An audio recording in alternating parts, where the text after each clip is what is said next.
Well, I'm glad you joined me today. I'm going to start working on this door, but I just got done lowering this strike plate. That was a bear, let me tell you.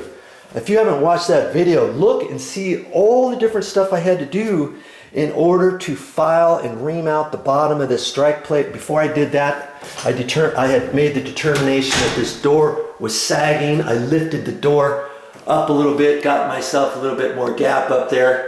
And even by doing all that, it didn't raise this latch up high enough to fit into the strike plate, because when they installed this door jamb, initially they should have had this side style lowered down, this side of the door jamb, but the apprentice got it wrong.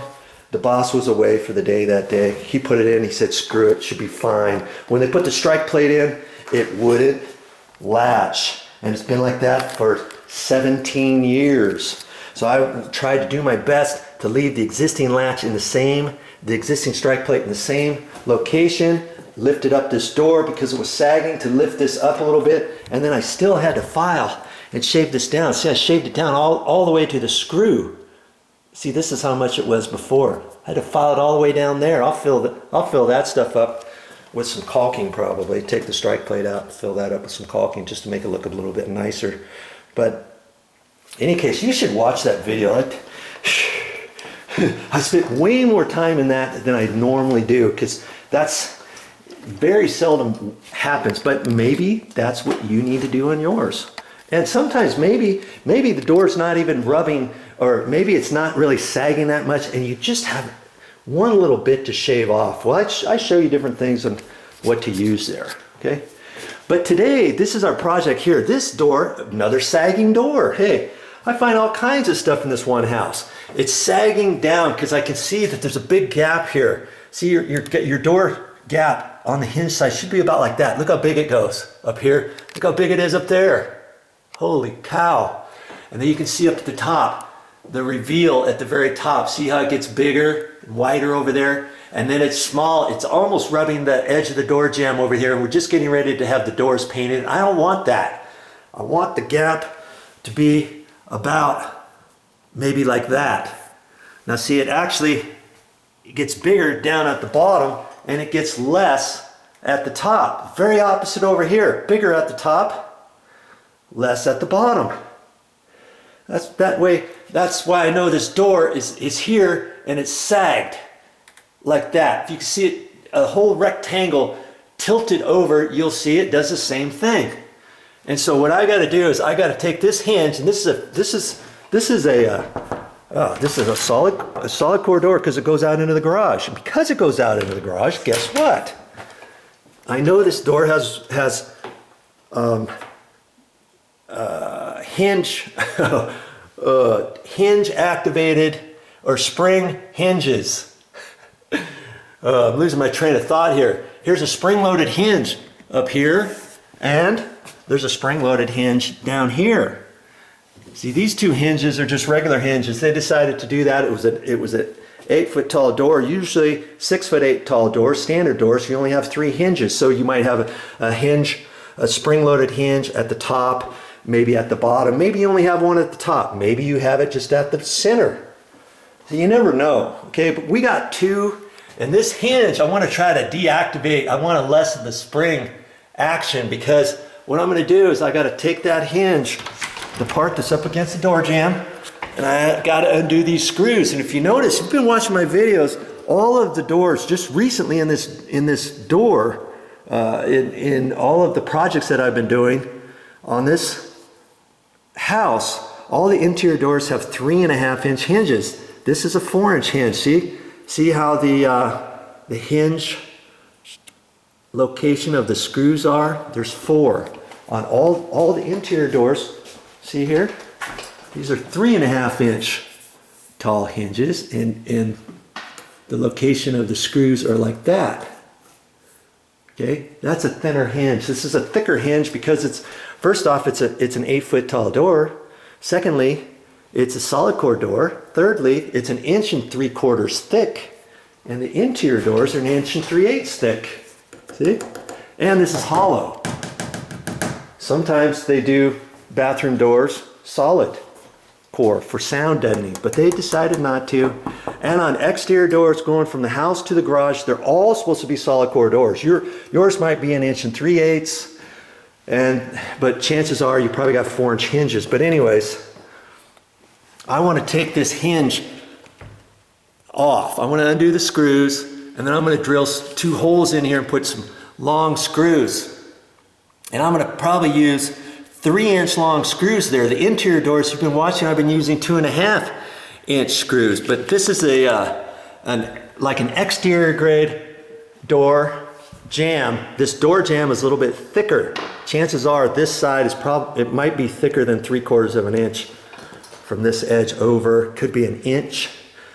I know it's thicker on the outside because this whole on interior doors you have a door stop right there, and 3/4, your whole door jamb is 3/4 with the door stop. This is all solid wood from here this way. See your interior door? Now I'm giving you more information on this video that you thought. See, this is your interior door. This is a 3/4 inch piece of wood from here over, and this is a separate door stop that they nail on here. Okay? So that's how your interior doors are. Your exterior doors are done a little bit different. So that tells me a lot. What does that tell me? This whole area is thicker. It's probably 1 inch to a little bit thicker over here. It's a taller door. It's a big sturdy door jamb. It's a lot thicker, which means it's going to be harder for me to suck that in. I don't even know if I'm going to be able to do it, you know, because this is so thick. So I'm going to try 3-inch screws up there. Maybe I can suck it in there just a little bit. And if that doesn't work, well, I may have to live with it, or I might be able to do something different. But see the whole gap there? That's why I know it can be sucked over. And so, you know, another way I can do it too, and I may have to, I was thinking maybe I could notch this door jamb and notch it in deeper so that the hinge could be pushed in. Well, I can't because this is a spring-loaded hinge. See how fat it is? It's already up against the door jamb trim, the casing. See these smaller hinges that they didn't have the self-closing hinges on? Here you got another self-closing hinge. See where it's right up against the door casing. Okay, but see these here? I've got a good 1/4 inch there. So if I would have mortised the hinge over, I could mortise this hinge over up to a 1/4 inch before it hits here. But I've got to do that to that top hinge. I can't do it, can I? Because it's hitting here. I don't want to mess with gouging out the side of the door casing or anything like that. And so there's a couple things I might have to do. I might have to take this hinge off all the way. I could mortise from here over on the actual door so that the door sticks over this hinge 1/8 inch. And I could push that over. That'll raise that up. That'll fix all that. Here's something else I could do. I could loosen up the hinge screws on the other side, and I can wedge this hinge out. I can put it over that way so that so overall this hinge is sticking away from the jamb or from this casing by 1/8 inch, thereby pushing the bottom of the door over. Because see, look at the bottom, it's touching. So if I did that down there, I could push that over. That would raise this up. I'd do the same thing. That would raise this door up, wouldn't it? It would get closer to the edge here, right? It would lift this door up, and I'd have a gap. I'd have a better gap there. The one thing that's going to do is, this is an exterior door. It's got a door shoe on it. See this shoe? I told you this is why I was dreading working on this door. See, this door shoe fits over the door like that. It actually has this little bit. And usually if this was an exterior door, this is like a rain drip thing. See how it how it curves down like that. So if it rains, the rain hits here and it drips down away from your door, hits your threshold and goes out. Kind of like, see this threshold here? If you can imagine this being outside, the rain comes down, hits that, comes away from the door, hits your threshold, the threshold's at an angle, comes out like that. They just happen to put this type of door shoe on this door, even though there's no rain. I kind of like this kind of door shoe because it gives you this added lip to put screws in this on this side and, or actually just that side, and nothing on this side. Okay? The other way, they have different shoes. They got one that looks just like this that just comes across the bottom. And then you have a gap at the door, you just don't see this trim. This one makes it more solid. It's like a U-shaped deal. That's why I call it a shoe. At the bottom of that shoe, there's weather stripping, see? And that's attached on there, that's rubber. And here's my thought here. Now they do that because they like to have everything sealed off. Okay, for exterior doors, well, going from the house to outside, you do that, and then that seals on the top of your threshold out here. Well, when I raise this, and when you close the door, you can hear the sealer if it's been adjusted properly. Hear it? Nothing's rubbing other than the rubber is rubbing on the threshold. So theory has it, you're not supposed to see any air under here, but you see right here, there's just a little bit, isn't there? So see, they could have adjusted this before you install these screws. You can raise or lower this. They could have lowered this down a little bit more, and then this edge still would have covered up the door bottom, and they would do that. Usually when I install these, there's a screw there. I get it adjusted just right, and then I try to put the screw right in the middle of that slot. There's a slot there, so theory has it if you ever have to adjust this, you can undo these screws, you can push it up about 1/16 to 1/8, or you could pull it down 1/16 or 1/8. You know what I mean? So I'm not sure exactly how they did it, but the reason why I'm explaining this to you, so you're getting an in-depth theory when you watch VideoJoe's videos, don't you? You never know what I'm going to say. I didn't think I was going to be talking about that at all. Okay? The reason why I'm telling you all that is because no matter what I do, once I lift this door up, guess what's going to happen? This gap underneath the door, that little gap that you see right now that lets bugs in, that lets air in, cold air in the winter, hot air in the summer, that is going to be bigger because the door is going to be up higher once I push it over. That makes sense? This whole door is going to be lifted up. I'm going to end up doing that. I'm not going to finish today until I get this frickin' door fixed. And once that happens, I could decide to leave that gap. That gap's going to get bigger there, and it's going to taper from there over. And so tomorrow, guess what's happening? The door, or the painters are coming tomorrow. They're going to paint. And so when I get done lifting this door up exactly where I want, I'm going to adjust this door shoe too, and I'm going to make a separate video of that probably. So I have to undo these screws, pull that down to get a nice seal on there. Okay? Guess what else I'm going to have to do? I thought of, in the middle of the night, I woke up thinking about it. Oh yeah, I'm going to have to do that too because they're painting. Well, the painters might do it on their own, but I'm going to probably do it for the painters to help them out. This type of door jamb has an actual little groove that's notched in like a saw curve all the way up there. Have you ever seen those at the hardware, at the box store where the door jambs are? Sometimes you'll see that and you think, what's that for?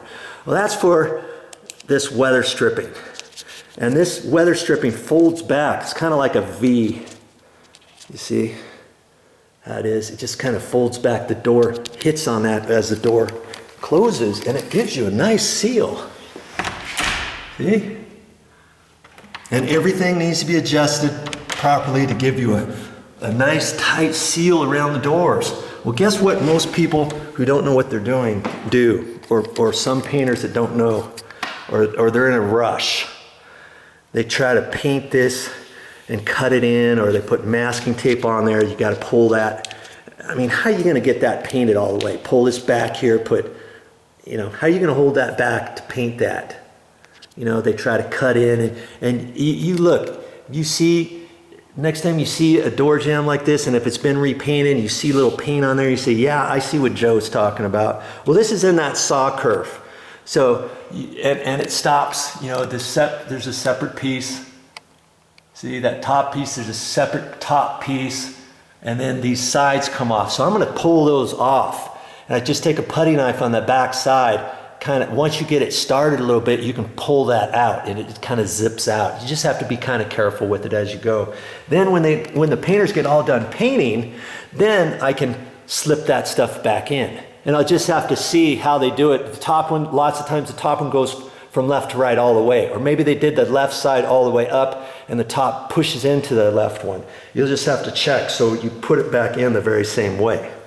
And then I'll make sure the left goes to the left, the right goes to the right, just so it fits exactly right. Most of the time they do, but if somebody installed it later, maybe one's cut shorter than the other side or whatever. And then I'll put that back in. But I'll make a separate video of that too. And I'll make a separate video of this. Look at this. See, the deadbolt, I can hear it hitting. And see, with it locked, you think this is locked straight up. Now watch. I'm gonna put this up straight up where it was, okay? You think that's locked?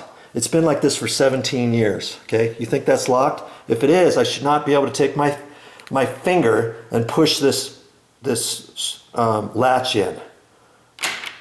I should not be able to do that, okay? What? Yeah, that's been like that this whole time. That means that if you forgot to lock this door, or lots of times, then you might have a passage handle here, which means no lock, and you'd only have your deadbolt. And your deadbolt's like that, you think, oh, that's locked. Well, somebody could get in there on the other side with a credit card, put it in there, or a knife blade, or putty knife, whatever, get to the back side of your latch, and just push it in until it moves back. Because you're like that, they're just grabbing that a little bit. They do a little bit, and then they open your door. Well, watch how far this has to go before it clicks. And okay, I felt it right there. See where this is? Now you can't disengage it. See, if I don't go that far, if I go right there, you can still push it. So there, it clicked. Did you hear that? That's how far that has to go into your door jamb. Wasn't going that far, was it? Look. It's only going to there. You see, this has to be cut out of there. It's got to be notched out so the latch fits all the way in there. They didn't do that. Whoever installed that, they weren't paying attention, were they? I'm going to make an entire video of that and explain that. But enough of that. I'm working on this, and I'm going to see what I can do. First, I'm going to see how hard it is to move that spring-loaded action, okay? All right, if this is a video you want to watch, now that you've seen all my explanations for the last 2, 3 minutes, 4 minutes, hey, I'm going to keep going on this, and it might be a part 1, part 2, who knows? But keep watching if you're interested and see how I'm going to fix this door. Well, that's all I got for this time, but I'll be back with more videos.